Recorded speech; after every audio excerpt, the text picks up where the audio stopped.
सेना के जवान शौर्य चक्र विजेता शहीद औरंगजेब के गांव सालानी मेंढर में परिजनों ने उनकी दूसरी बरसी पर भावभीनी श्रद्धांजलि अर्पित की।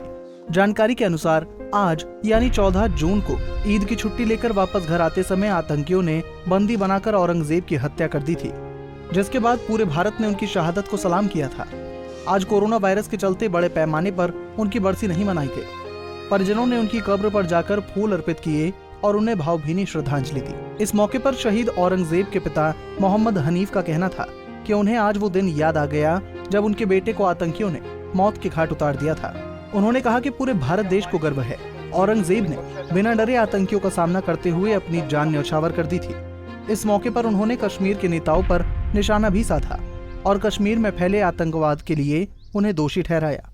देखो, मैं बहुत कुछ सोचा कि मैं परमिशन लूँ डीसी साहब से, आर्मी कमांडर साहब से, नार्दी कमांड में, ऊपर तक मैं कहाँ तक ख्याल मेरा चला गया। लेकिन मैंने सोच करके कि वायरस है, बीमारी है, ये का हवा है, वक्त का पता कोई नहीं होता, इसलिए मैंने किसी को आगाह नहीं किया, ना ही बुलाया। दूसरी बात ये रही, आज मेरी नज़र वहाँ पहुँच गई जहाँ इनको शहीद किया था। मैं सुबह से दूसरे चक्कर यहाँ पहुँचा हूँ कब्रिस्तान पे, तो बर्दाश्त से बात बाहर है। ये एक औरंगजेब की बात नहीं, बल्कि हमारे देश के ऑफिसर साहिबान से लेकर नीचे के नौजवान तक ये बहुत बड़े हादसे हो रहे हैं।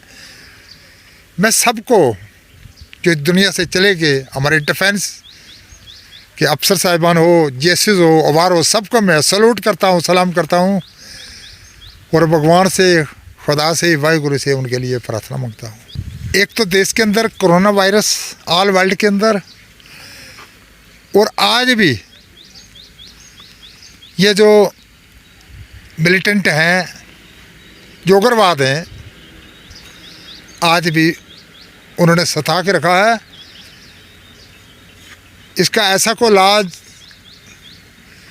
ढूंढा जाए।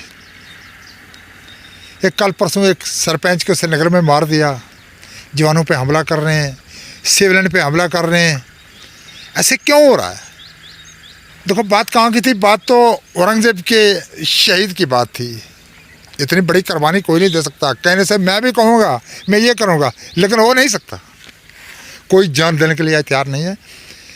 लेकिन जिन्होंने जान दी है, ये उनको पता होता है कि हमने किस तरीके से अपनी जान दी है। इसमें बहुत बड़ी हमारी कामयाबी है, लेकिन एक तरीके हमारी कामयाबी नहीं है। अगर 10 को मारते हैं तो 100 खड़ा कहाँ से होता है, ये मुझे बताइए। अगर 10 को मारते हैं 100 खड़ा होता है, 100 को मारते हैं 200 खड़ा होता है। लेकिन पीछे रुकावट, अगर 10 को मारा है तो उसके पीछे रुकावट होनी चाहिए थी, लेकिन नहीं हो रही। क्योंकि हमारे जो श्रीनगर के जो नेता हैं वो रुकावट करें तो कर सकते हैं। वो बोलते हैं ना कि हम नहीं कर सकते, वो कर सकते हैं। तो अगर स्टेट के बड़े बड़े ये नेता हैं, जैसे कि फारूक अब्दुल्ला है, महबूबा मुफ्ती हो गए, गुलाम नबी आज़ाद हैं, ये पुराने ये हैं ना, ये कर सकते हैं ना। लेकिन उन पर PSO लगाया था तो मिलिटेंसी कम हो गई थी। जब उनको छोड़ दिया तो मिलिटेंसी शुरू हो गई। ये भी एक राज है, ये भी एक गेम है।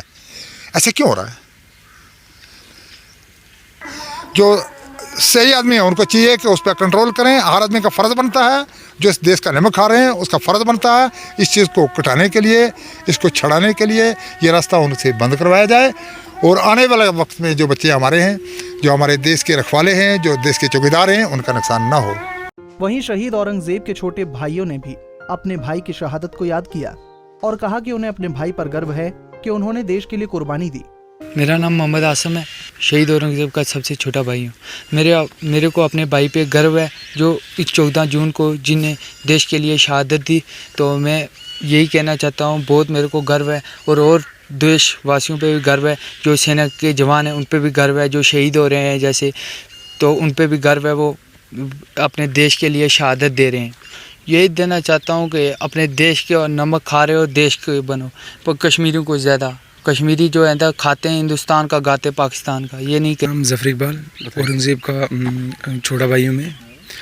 तो आज 14 जून थी, तो मेरे भाई ने 14 जून 2018 को अपने देश के लिए शहादत दी अपने। तो वो लड़ रहा था कश्मीर की पहाड़ियों पे अपने देश के लिए। बीच से मिलके मेरे भाई को मतलब वहाँ मिलिटेंट से मरवा दिया। तो मुझे अपने भाई पे गर्व है कि देश के लिए उसने जान दी। तो अगर हम भी जाते हैं, हमारी जान भी लग जाए देश के लिए तो वो भी काम। बता दें कि भारतीय सेना का जवान औरंगजेब 14 जून 2018 को जब छुट्टी पर अपने घर लौट रहा था तो आतंकियों ने उसे अगवा कर लिया। राष्ट्रीय राइफल के शहीद जवान औरंगजेब को मरणोपरांत उनके शौर्य और बलिदान के लिए भारतीय सेना ने शौर्य चक्र से सम्मानित किया।